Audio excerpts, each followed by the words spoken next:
Quelle honte, Roscosmos a dû demander de l'aide à la NASA car ils ont littéralement épuisé toutes les options pour lancer leur propre Soyouz vers l'ISS. Cela signifie que la NASA devra se tourner vers SpaceX puisque à l'heure actuelle, rien n'égale la fiabilité de Dragon pour une mission de secours. Mais voici le problème, un cosmonaute russe a récemment été surpris en train de photographier secrètement des documents sensibles de SpaceX et de les faire sortir clandestinement. Alors SpaceX acceptera-t-elle seulement d'utiliser Dragon pour aider Roscosmos après que le pas de tir du site 31 a été endommagé lors de la mission MS-28? Le seul capable d'envoyer des Soyouz et des cargos progresse vers l'ISS. Roscosmos a révélé à quel point elle est tombée derrière dans la course spatiale.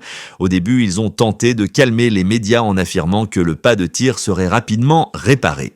Mais il y a seulement quelques jours, après une nouvelle évaluation de la situation des responsables de Roscosmos, ont informé la NASA qu'il leur faudrait au moins 4 mois pour le remettre en état. Pourquoi autant de temps ? Parce que ce pas de tir a été construit avec une technologie datant de plus de 60 ans. Pour le restaurer, ils doivent pratiquement en construire un nouveau basé sur le design original. Et cela ne se fera pas rapidement une fois la construction terminée. Il faudra encore le tester intégralement. De façon réaliste, tout le processus pourrait s'étendre jusqu'à 1 an. Les conséquences se sont manifestées presque immédiatement. La mission Cargo Progress MS-33, initialement prévue pour le 20 décembre, doit désormais être reporté jusqu'à ce que le pas de tir soit réparé.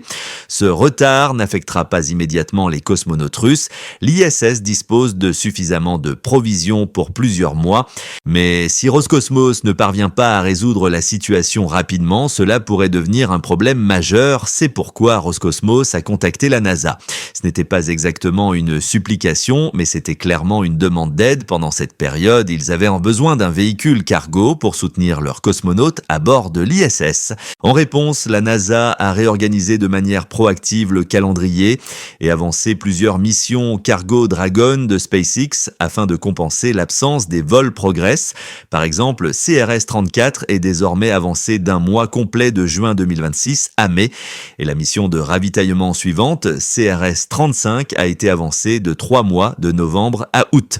Mais le problème, c'est que tout cela s'est produit juste après un épisode assez chaotique impliquant un cosmonaute russe chez SpaceX. Bon, le qualifier d'homme espion est peut-être un peu excessif, mais la situation est sérieuse.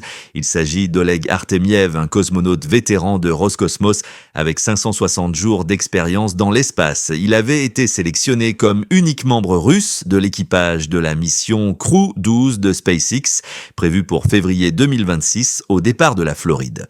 Pour se préparer, lui et le reste de l'équipage s'entraînaient dans les installations de SpaceX à Hawthorne en Californie. Cependant, fin novembre, lors d'une de ses sessions d'entraînement, Artemiev a été accusé de prendre des photos avec son téléphone personnel, des photos de documents internes, de composants de moteurs SpaceX et d'autres matériaux restreints. Il a ensuite quitté les installations avec ce téléphone contenant toutes les images, ce qui constitue légalement une exportation illégale de données sensibles, une violation majeure des règles ITAR, International Traffic in Arms Regulations. SpaceX et la NASA ont réagi immédiatement. L'entraînement d'Artemiev a été interrompu sur le champ. Il a été expulsé des États-Unis et une enquête interagence a été lancée impliquant la NASA, SpaceX et les autorités de sécurité américaines. Roscosmos l'a rapidement remplacé par Andrei Fediaev, l'astronaute russe, qui a volé sur Crew 6 en 2023 et qui connaît déjà Dragon, ce qui permet de réduire le temps de formation. En tant qu'astronaute professionnel, Artemiev aurait dû connaître ces règles mieux que quiconque, et pourtant il les a enfreintes. Certains spéculent que Roscosmos l'aurait envoyé pour recueillir des renseignements sur SpaceX, mais cela reste non vérifié. Quoi qu'il en soit, ce scandale n'a fait qu'ajouter des tensions supplémentaires entre SpaceX et Roscosmos.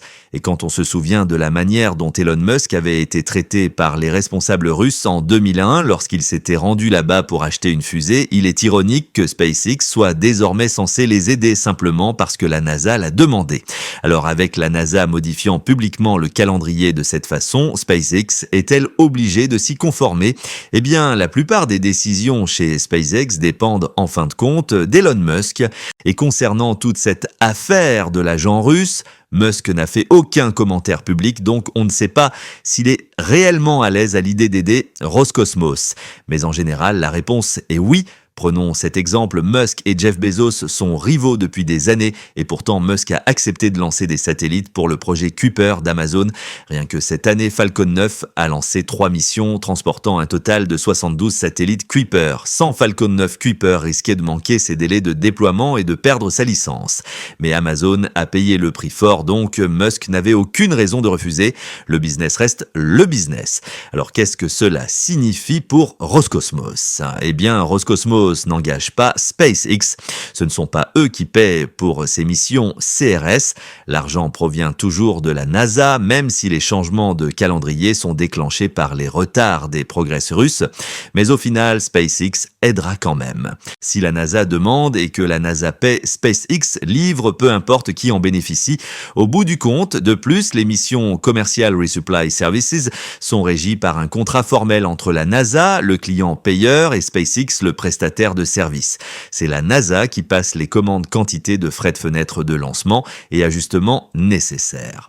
Et comme dans ce cas précis, si Progress est cloué au sol et que l'ISS a besoin de ravitaillement, la NASA a le droit de demander des changements de calendrier. SpaceX est tenu de respecter le contrat tant que ces changements sont techniquement réalisables et sûrs. Refuser ou ne pas s'y conformer pourrait entraîner des pénalités ou la perte de futures commandes. Mais en réalité, SpaceX est presque toujours volontaire, voire enthousiaste. Ils veulent de maintenir une relation solide avec la NASA. Après tout, sans ces premiers contrats de plusieurs milliards de dollars avec la NASA, SpaceX n'en serait pas là aujourd'hui. Musk lui-même parle souvent avec fierté du soutien de SpaceX à l'ISS, surtout lorsque la Russie rencontre des difficultés. Et honnêtement, plus la NASA dépend de SpaceX, mieux c'est pour SpaceX. Alors pourquoi refuser d'aider ? Bien sûr, la NASA dispose d'autres options que Dragon. Le Cygnus de Northrop Grumman pourrait voler dès avril 2026. Le nouveau HTVX japonais pourra également livrer des fournitures l'été prochain. Mais l'un d'eux peut-il vraiment battre Dragon ? Un lancement CRS typique sur Falcon 9 coûte environ 200 à 300 millions de dollars moins cher, plus récent et capable d'emporter davantage de fret. Cygnus, en revanche, coûte entre 250 et 400 millions par mission. Et pour rendre la situation encore plus ironique, Cygnus a récemment été lancé sur le Falcon 9 de SpaceX, car l'ancienne fusée Antares de Northrop a été retirée en 2023 en raison de problèmes de chaîne d'approvisionnement liés à son moteur russe. Il développe la nouvelle Antares 330, mais elle ne sera pas prête avant la mi-2026 au plus tôt. Donc oui, la NASA pourrait utiliser Cygnus, mais c'est plus compliqué. Pourquoi ne pas simplement rester sur le combo éprouvé peu coûteux Falcon 9 et Dragon? Quant au HTVX japonais, il n'a pas de prix de lancement au sens classique. Il fait partie de la contribution du Japon au coût d'exploitation de l'ISS et non d'un contrat commercial comme le CRS. Cela signifie que la NASA ne peut pas compter sur le Japon pour combler chaque manque de ravitaillement.